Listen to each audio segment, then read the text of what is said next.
हाँ तो दोस्तों, आप लोगों को कॉम्पिटिटिव लेवल के एग्जाम को दृष्टि से वेरी इंपॉर्टेंट क्वेश्चन बता रहा हूँ, तो ध्यान से इसे देखिए। लोधी वंश 1551 ईस्वी से लेकर 1526 ईस्वी तक यह भारत का पहला शुद्ध अफगान वंश था। अब देखो दोस्तों, इस वंश के संस्थापक बहलोल लोधी थे। यह अपने दरबारियों के सम्मान में खड़ा रहता था, बैठने के बाद बैठता था। तो इसने जौनपुर पर आक्रमण करके उसे जीत लिया। अब देखो दोस्तों, इसने एक सिक्का चलाया जिसे बहलोली सिक्का कहते हैं। जिसे कौन सा सिक्का कहते हैं? बहलोली सिक्का कहते हैं। अब देखो, बहलोली सिक्का अकबर के काल तक प्रचलन में था। अब देखो दोस्तों, बहलोल लोधी अपने सरदारों को मकसद ए अली कहकर पुकारता था।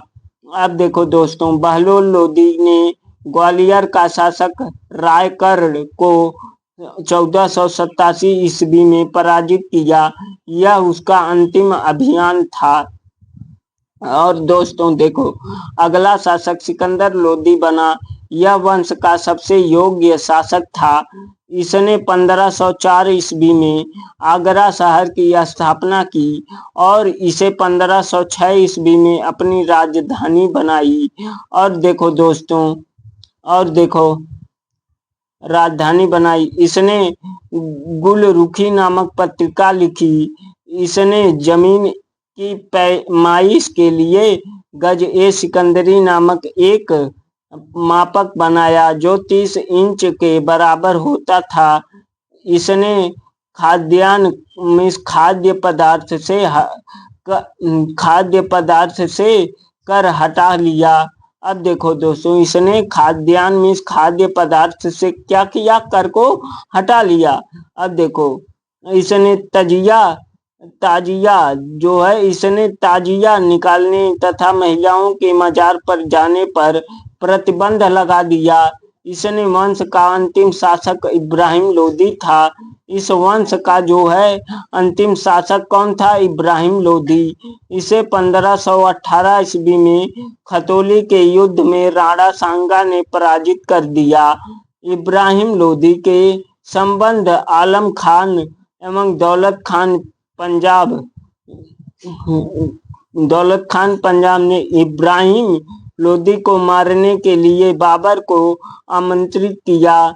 पानीपत के प्रथम युद्ध 1526 ईस्वी में बाबर ने इब्राहिम लोधी की हत्या कर दी और लोधी वंश के स्थान पर मुगल वंश की स्थापना कर दी। इब्राहिम लोधी दिल्ली सल्तनत का एकमात्र शासक था जिसे युद्ध के मैदान में मार दिया गया।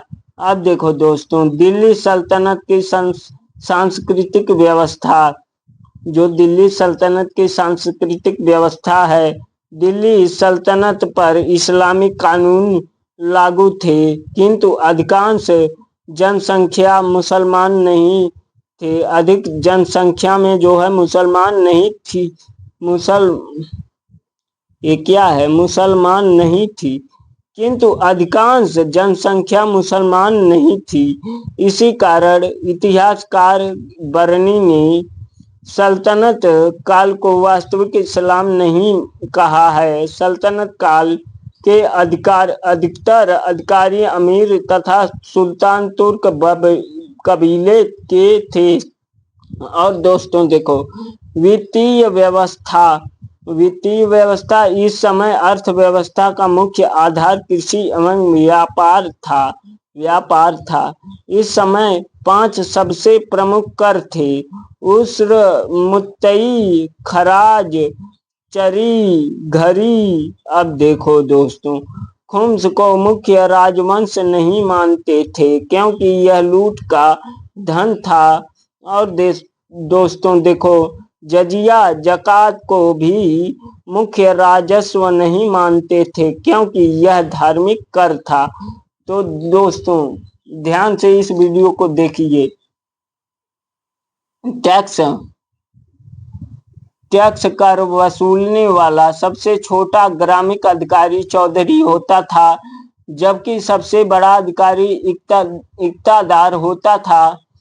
जब इक्तादार निश्चित टैक्स से भी अधिक टैक्स वसूल कर देता था तो इस अतिरिक्त आय को फवाजिल कहा जाता था।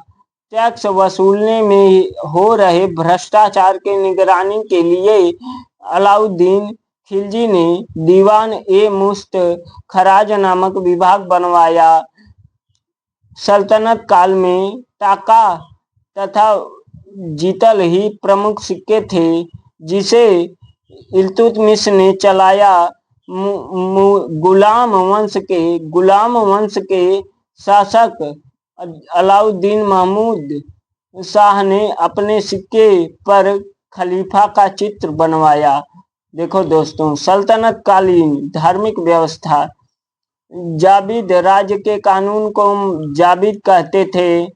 शरीयत या हदीस, धार्मिक कानून को शरीयत या हदीस कहा जाता था।